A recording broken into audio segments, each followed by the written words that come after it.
You! I know you stole it, Jane. You've always envied this ring, haven't you? This is why I can't ever trust the poor. You all could never resist the temptation. You're all just desperate for a taste of wealth and luxury that you will never have. Mary, I would never stoop so low as to steal from you or anyone else. Believe it or not, I have no interest in your material possessions. Let's work together to find it instead. Oh, spare me your lies, Jane. Remember this, Jane. Having the ring in your possession doesn't make you belong in this family. You're just a commoner, a nobody trying to play the part of a lady. You'll never be one of us. My name is Jane, and let me take you back to that fateful evening when the story of the missing ring began. As I sat in the cozy living room of our shared family home, my mother-in-law Mary kept pestering us with her ring. In her defense, it was truly one of a kind, so it was hard to keep your eyes off it. The ring glistened on her finger as if commanding attention with its sheer beauty and elegance. It was a masterpiece of craftsmanship with an array of diamonds and a stunning sapphire centerpiece. The band itself was made of the finest platinum that is expertly polished to a mirror-like shine. If opulence and grandeur were a ring, it would be Mary's ring. Mary held her hand up, angling it just right to catch the light, causing the diamonds to sparkle and dance with brilliance. Isn't it simply breathtaking? This ring is a testament to our family's legacy and a mark of our impeccable taste and refined sensibilities.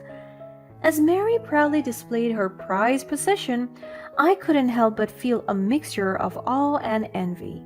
It was truly a rare gem with a monetary value that I could not even begin to imagine, but still, I can't even bring myself to touch it or be near it because I'm afraid to damage such expensive jewelry. Even if I would work for the rest of my life, I don't think I'll be able to pay for its repair. Mary had always been this way, constantly flaunting her wealth and belongings, especially that ring. It seemed like every chance she got, she would find a way to bring it up in a conversation, reminding everyone of her status and privilege. Even before I got together with John and became a part of the family, I had witnessed Mary's penchant for showcasing her material possessions. Whenever we had family gatherings or events, she would arrive in her finest attire. She would regale the guests with stories about her luxurious lifestyle, making sure everyone knew about her collection of valuables. The ring was an extension of her identity, that she and the ring were practically inseparable. Except for when she slept, fearing it might get damaged, it was her pride and joy, and she made sure the world knew it. As the years went by, her behavior didn't change. It seemed to intensify. With each passing gathering, she would find new ways to highlight her influence and subtly remind me of the disparity of our financial situations. Her remarks, although often disguised as innocent anecdotes, served as constant reminders of the privileges I didn't possess. Jane dear, you simply must try on this ring sometime. I can see how much you admire it. Maybe you can borrow a bit of its magic and elevate your style. Her tone was laced with a hint of condescension against my humble background. Right when I was about to reply, she continued her jabs at me. But then again, I don't think this ring would suit you, dear. It has a certain aura, a presence that only a select few can truly carry off. I remained silent. When you're in this kind of situation where the power dynamics are evident, remaining silent is all that you can do. It's a family heirloom passed down through generations. It holds immense sentimental value and immense financial worth. That's why I did not give it to John when he married you. It takes more than marriage to be deserving of this. I felt a pang of hurt, but I refused to let it show. It's not because I don't care, but because I'm used to it at this point. I knew from the start that she thought John and I would never last. Aren't you going to say anything? I looked at my husband, begging for a little support from his mother's verbal attacks. Well, my mother has a point. You wouldn't know how to take care of it anyway, because you've never owned anything near its value, right? He stuttered with his gaze, avoiding me. I couldn't help but feel a sense of betrayal at how he prioritized his mother's approval instead of defending me. I had hoped that our bond as husband and wife would be strong enough to withstand the toxic influence of his mother's words. I realized I was alone in this battle. Perhaps it's for the best that this ring is up for auction. 2 days from now, the ring will find its true value rather than be fall into the hands of someone who wouldn't appreciate its significance. Though the comment struck a chord, I let it be.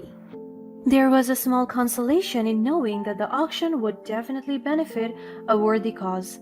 The night wore on, and little did we know that the events from that day would take an unexpected turn, further straining our dynamic. My mother-in-law's demeanor shifted from arrogance to sheer panic, and our normally composed facade crumbled before our eyes. She went from room to room, frantically searching every nook and cranny, hopelessly trying to locate the precious heirloom. As our desperation escalated, so did her accusations. You! There it is. I became her target. It was only a matter of time for her to accuse me. You! I know you stole it, Jane. You've always envied this ring, haven't you? That is why I can't even trust the poor. You all could never resist the temptation. You're all just desperate for a taste of wealth and luxury that you will never have. Mary, I would never stoop so low as to steal from you or anyone else. Believe it or not, I have no interest in your material possessions. Let's work together to find it instead. Oh, spare me your lies. Remember this, Jane. Having the ring in your possession doesn't make you belong in this family. You're just a commoner, a nobody trying to play the part of a lady. You'll never be one of us. She glared at me one last time, but I maintained my composure and let her have the last word because I knew I was innocent and time would reveal the truth. Mary stormed off and John followed her into her room, probably attempting to calm her down and reason with her. The muffled sounds of their conversations echoed through the house, leaving me alone with my thoughts. Determined to find the missing ring, I tirelessly searched every corner of the house, hoping for a stroke of luck. Exhaustion eventually caught up with me, and I drifted off to sleep, my mind filled with worries and unanswered questions. The day of the charity event arrived. Confusingly, the morning brought a sense of calm. Mary had seemingly composed herself, and we continued with our daily routines as if the fight had never occurred. I was surprised that John told me to prepare since we were still attending the auction. I don't think the ring was found because Mary would have been wearing it, but she wasn't. Perhaps she had more jewelry to auction off since she is wealthy after all. We arrived at the venue and Mary seemed so confident. As guests gathered in anticipation, she took the stage to share her latest jewelry piece. The room hushed, eager to hear her speak. She began her speech by captivating the audience with tales of her collection. She delved deeper into her story as her tone shifted. And now, ladies and gentlemen, I must address something that has deeply affected me. The ring that I intended to present to you tonight, a cherished family heirloom, has gone missing from my possession 2 days ago. Gasps filled the room as the revelation hung in the air. And yesterday, another ring was stolen as well. The sneaky thief Jane seemed unstoppable, but little did my little daughter-in-law know I installed CCTV in my room. And I'm more than sure that the footage had captured her antiques. I froze in my seat. Panic coursed through my veins, my heart racing with anxiety. As Mary named me the thief, I was already on the verge of crying. I felt the eyes of the audience burning into me, my hands trembled, and I struggled to compose myself, fighting against the overwhelming emotions.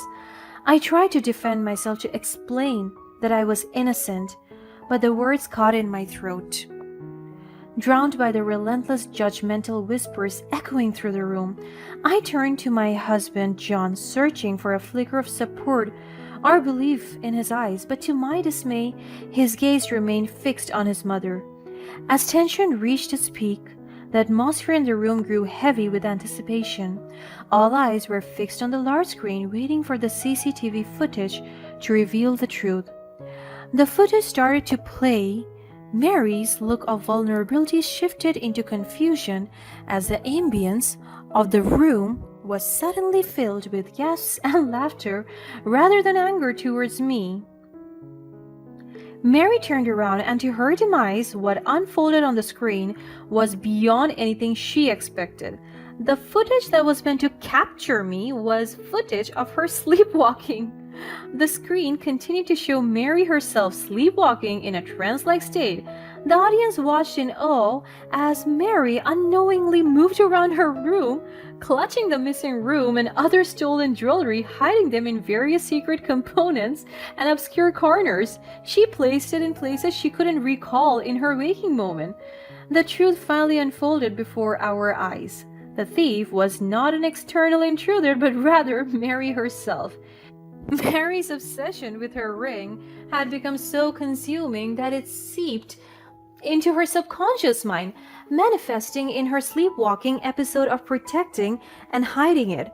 It was astonishing to witness Mary's arrogance in how she confidently and proudly showcased the CCTV footage, so certain of my guilt without even bothering to review the evidence herself. It was a stark reminder that wealthy people are not always smart.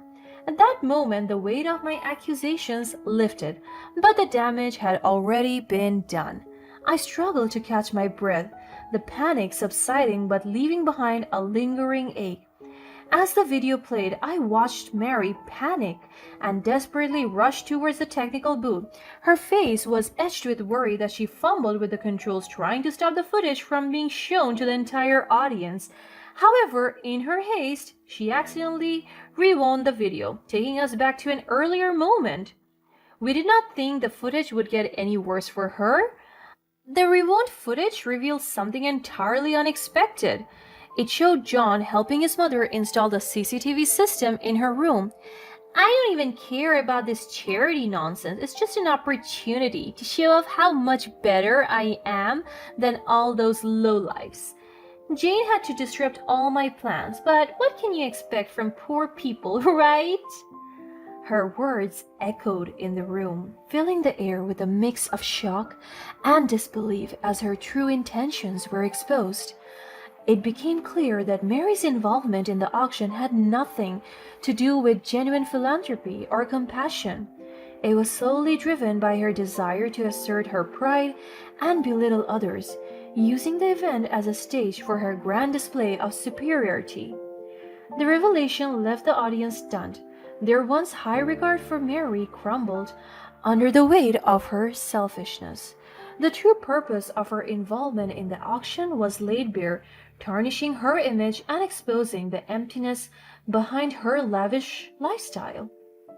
However, I think what hurt me the most is seeing how John stood beside his mother, laughing along and nodding to her hurtful words. It was a painful sight to witness, realizing that his loyalty will always lie more with his mother's destructive mindset. The aftermath of Mary's exposed actions reverberated throughout her life. News of Mary's true character spread like wildfire within the auction community. Her deceitful intentions and derogatory remarks shattered her reputation. As word spread, auction houses, sponsors, and other connections distanced themselves from Mary, refusing to associate with someone who had shown such disregard for the true spirit of charity. The ban from auctions was a devastating blow to Mary, as it severed her access to the extravagant events she had once thrived in. Without the allure of high-profile auctions and exclusive gatherings, her ability to showcase her wealth and superiority was stripped away and left her financially unstable. John also found himself caught in the crossfire of his own choices. As the news spread and his reputation suffered, his unquestioning loyalty to his mother caused him to face its consequences. The trust that had once existed between him and his mother was shattered as she too turned her back on him. Mary blamed John for the mishap with the CCTV footage. Mary severed ties with her son, leaving him to feel alone and isolated. In the wake of the events, I found the strength to make a difficult decision. Recognizing that my marriage to John had been tainted by his mama's boy persona and our fundamental differences, I chose to step away and pursue a new path for myself. It was during that transformative period that I crossed paths with one of the event organizers, someone who had witnessed the entire ordeal and seen the strength and resilience I possessed. This newfound love interest became not only a partner, but also a source of support and inspiration as I forged ahead on my journey. We embarked on new ventures, leveraging the connections and networks that had come my way. He helped me progress in life attuned to my dreams, something that John was not able to help me with despite us being together for decades. As I stepped into the light of a new chapter, surrounded by genuine connections and fueled by purpose, I knew that I had found my true wealth, the wealth that no amount of money or material possession could ever diminish.